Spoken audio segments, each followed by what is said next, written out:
potensi di Indonesia itu jauh lebih besar dibandingkan negara yang lain. Kasarnya bilangnya, Indonesia tuh masalahnya banyak banget. Banyak. Saya mengingat itu terus aja. Terus saya kayak selalu kayak, sebenarnya kalau mau melakukan penelitian, there's no better place dari Indonesia gitu. Tidak ada yang lebih baik.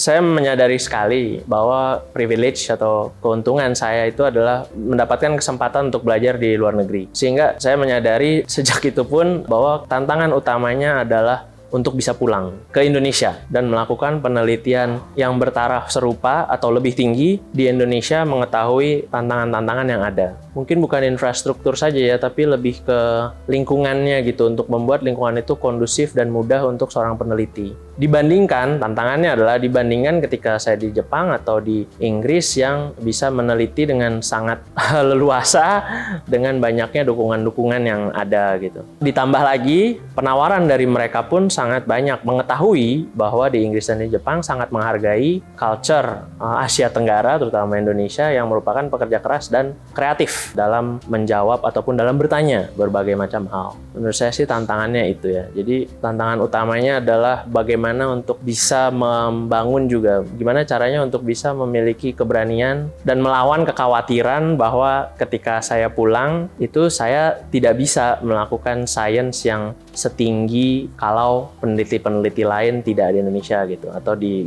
luar negeri. Jadi tantangannya dua, dari teknis dan juga dari secara spiritual untuk meyakinkan diri bahwa bisa melakukan penelitian di Indonesia.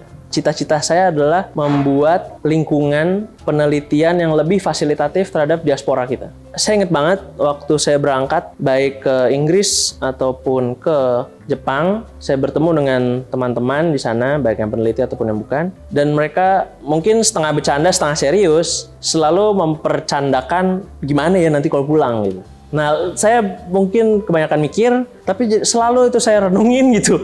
Kenapa ya susah gitu? Kan banyaklah hal ya. Kurs aja beda gitu kan.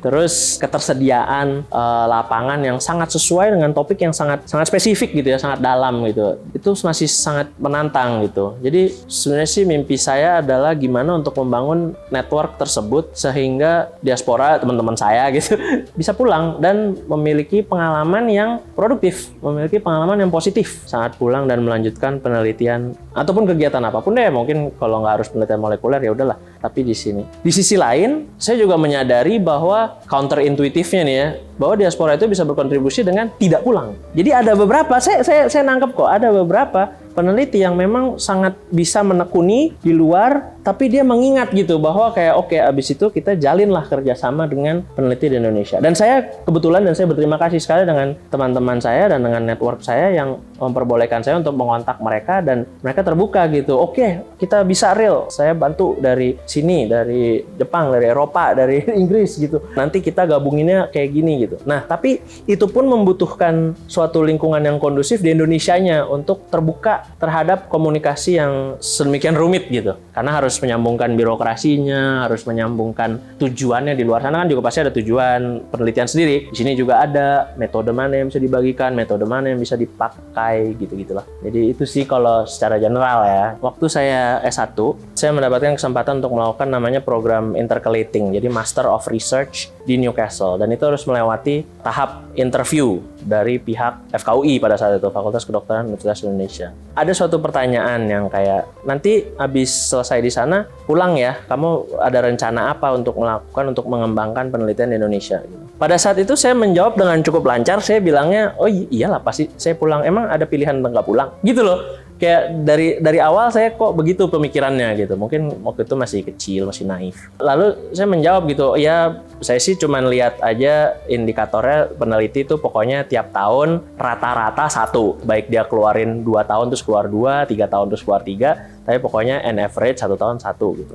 Terus kayak, oh oke, bagus, sesuai gitu. Saya pergi, terus pas saya pulang, saya kebetulan belum merasakan karena belum banyak kegiatan penelitiannya gitu ya.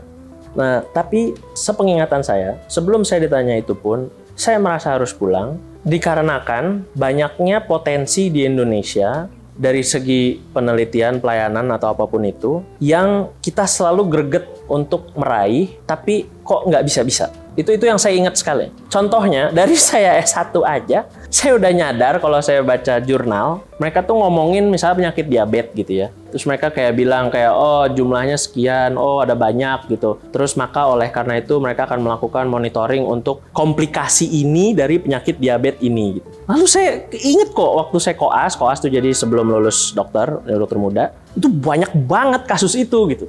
Di luar tuh kayaknya susah nyarinya. Itu banyak banget waktu saya koas aja udah ketemu. Jadi sebenarnya bisa untuk ilmu pengetahuan itu diproduksilah oleh Indonesia gitu. Padahal selama itu kita jadinya menerima guideline, menerima panduan penanganan atau panduan penelitian dari luar sana, padahal kasusnya ataupun varietasnya banyaknya di Indonesia. Nah, sejak saat itu saya jadi panggilan untuk pulangnya itu lebih kuat karena saya terus-menerus menyadari bahwa dibandingkan negara-negara lain untuk penelitian, setidaknya saya bisa ngomong untuk penelitian, untuk yang lain saya nggak tahu ya, potensi di Indonesia itu jauh lebih besar dibandingkan negara yang lain.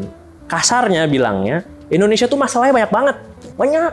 Infeksi banyak banget masalahnya. Sebagai negara tropis yang memiliki grup etnik lebih dari berapa ratus gitu. Varietasnya juga banyak sekali. Terus lingkungan hidupnya juga banyak sekali. Perbedaan secara varietas genetikanya juga luas sekali. Belum sumber daya alam dari segi flora dan fauna dan diversitas komponen biologis. Jenis-jenis bakteri yang bisa tumbuh di laut kita belum kita teliti. Kita diversitas itu kedua setelah Brazil gitu. Saya mengingat itu terus aja. Terus saya kayak selalu kayak sebenarnya kalau mau melakukan penelitian, there's no better place dari Indonesia gitu. Tidak ada yang lebih baik. Maka saya memberanikan diri untuk pulang. Secara teknis, however, secara realistik, however, saya waktu itu bisa pulang karena tadi saya keep kontak, saya keep komunikasi dengan network di Indonesia, baik di FKUI, dan juga saya keep kontak dengan teman-teman sekalian di GSI Lab, gitu. Sehingga saya mengetahui bahwa oke, saya setidaknya ada starting point nih, gitu. Saya ada sesuatu yang setidaknya bisa mendukung lah. Walaupun saat itu juga masih cloudy lah ya. Saat itu kan saya belum diterima jadi staf pengajar. Kebetulan dengan keep kontak itu, lalu saya mendaftar dan melewati prosesnya, dan kemudian sekarang bisa. Jadi,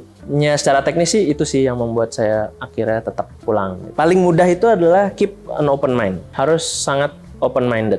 Open-minded dalam artian gini, sebagai peneliti biasanya ada satu pertanyaan utama dalam lubuk hatimu gitu. Pertanyaan itu bisa sangat teknis, semudah contohnya penemu vaksin gitu ya. Pertanyaan dia adalah kenapa nih anak dalam tanda kutip mati, nih anak kagak. Karena ternyata yang sana vaccinated dengan infeksi tertentu, yang ini enggak gitu. Sangat teknis. Atau pertanyaannya sangat filosofis, mungkin contohnya saya. Tapi pertanyaan itu jawabannya mungkin tidak akan muncul sampai kita mempertanyakan 1000 hal yang lain. Misalnya, kalau lanjut dari pertemuan vaksin tadi, apa sih yang bereaksi sehingga anak itu tetap hidup? Lalu lanjut lagi pertanyaannya, zat apa yang membuat dia bereaksi demikian? Lalu dilanjutin lagi pertanyaannya, sel apa yang terlibat dalam situ? Lalu dilanjutin lagi pertanyaannya, kalau misalnya selnya bereaksi kayak gitu, tapi ada variasi genetik seperti ini, terjadi seperti itu nggak ya? Lalu ada lagi, itu sampai 1000 pertanyaannya, sampai banyak banget, baru terjawab. Nah, kalau yang filosofis juga sama, pertanyaannya ada 1000 macam nanti. Kenapa sih susah banget? Siapa sih yang harus saya kontak? Dengan siapa saya harus bekerja sama? Dari siapa saya harus mencari kit ini, kit itu? Dengan siapa saya harus mencari troubleshooting? Gimana saya menyelesaikan masalah ini? Kenapa saya nggak bisa jawab jawaban ini? Kenapa kalau selnya diubah dikit, reaksinya beda gitu? Tapi dari semua pertanyaan itu, kalau gigih mengingat pertanyaan awalnya itu, pasti sampai gitu. Pasti terjawab akhirnya. Nah, cuman apakah lalu jawabannya sesuai atau tidak sesuai dengan hipotesis? Nah, itu membutuhkan keterbukaan pikiran lagi gitu untuk menghadapi apakah ya udah kita ganti pertanyaan atau tetap di-drill lagi, ditambah lagi pertanyaannya. Karena dengan begitu menurut saya paling bisa menumbuhkan semangat meneliti yang baik. Saya harap kita sama-sama menyadari bahwa untuk sains dan penelitian Indonesia memiliki potensi, itu kata yang sangat saya benci tapi kenyataannya begitu. Potensi ilmu itu diproduksi, dihasilkan dari Indonesia. Namun, untuk mencapai hal tersebut membutuhkan dukungan yang sangat luas, dan untuk seorang peneliti, dukungan dari teman dan keluarga itu juga sangat membantu. Jadi untuk bisa terus bukan meyakinkan lah, mungkin cuman hanya dengan sedikit mendengarkan kita, karena kadang-kadang peneliti, mungkin saya nggak tahu, saya reflektif untuk peneliti lain atau enggak, sukanya jadinya kayak oh no, saya nggak bisa jawab ini, gimana nih gitu, terus bingung harus kemana gitu. Nah mungkin kalau dari teman atau keluarga dia yang bisa mengingatkan sekali-sekali gitu, kayak coba ngobrol dengan prof yang sebelumnya, mungkin bisa membantu gitu, tapi mungkin nggak juga gitu, tapi itu membantu lah gitu untuk itu pertama ya. Jadi dukungan itu munculnya bisa dari macam-macam lah, nggak melulu grant atau hibah atau apa gitu. Kedua itu adalah untuk membantu proses bertanya tersebut dengan sehat. Dengan banyaknya sumber informasi sekarang, sangat mudah untuk kita mempertanyakan suatu proses yang sudah berjalan hampir 10, 20, atau 30 tahun. Nah, kadang-kadang yang kita tonton 20 detik atau 30 detik di layar kecil ataupun besar, itu tidak reflektif terhadap proses yang berjalan 20-30 tahun. Jadi mungkin saran saya adalah bagaimana ya kita bisa membangun, tapi ini juga refleksi untuk populasi peneliti juga gitu, bahwa mungkin kita harus lebih baik dan lebih bijak dalam menyampaikan hasil penelitian, tapi juga lebih berani dalam menyampaikan hasil penelitian kita. Lalu ketiga, untuk memupuk tadi ya, lingkungan yang baik, saya nggak tahu gimana bilang, tapi lingkungan yang kondusif untuk pulang. Saya yakin para penonton kita nggak semuanya mungkin biomedical researcher atau bahkan biological researcher atau apa gitu. Saya berharap ya dari komunikasi seperti ini, mungkin ada yang misalnya ini semudah misalnya, oh saya kayaknya dulu suka packing apa gitu ya, misalnya suka mengemas suatu produk gitu dengan baik gitu. Mungkin bisa berkomunikasi gitu ya untuk beberapa hal, misalnya untuk sampel atau untuk apa gitu. Kemudian misalnya untuk membangun juga sama-sama terbuka pikirannya untuk kayak oh untuk meneliti itu butuh, contohnya aja ya, misalnya oh butuh listrik yang stabil gitu ya. Mungkin jangan diketawain kalau mati lampu gitu. Maksudnya itu adalah keadaan yang kadang-kadang terjadi gitu. Jadi gimana untuk kita bisa ya moga-moga terbangunlah critical mass-nya untuk membangun lingkungan yang kondusif tersebut.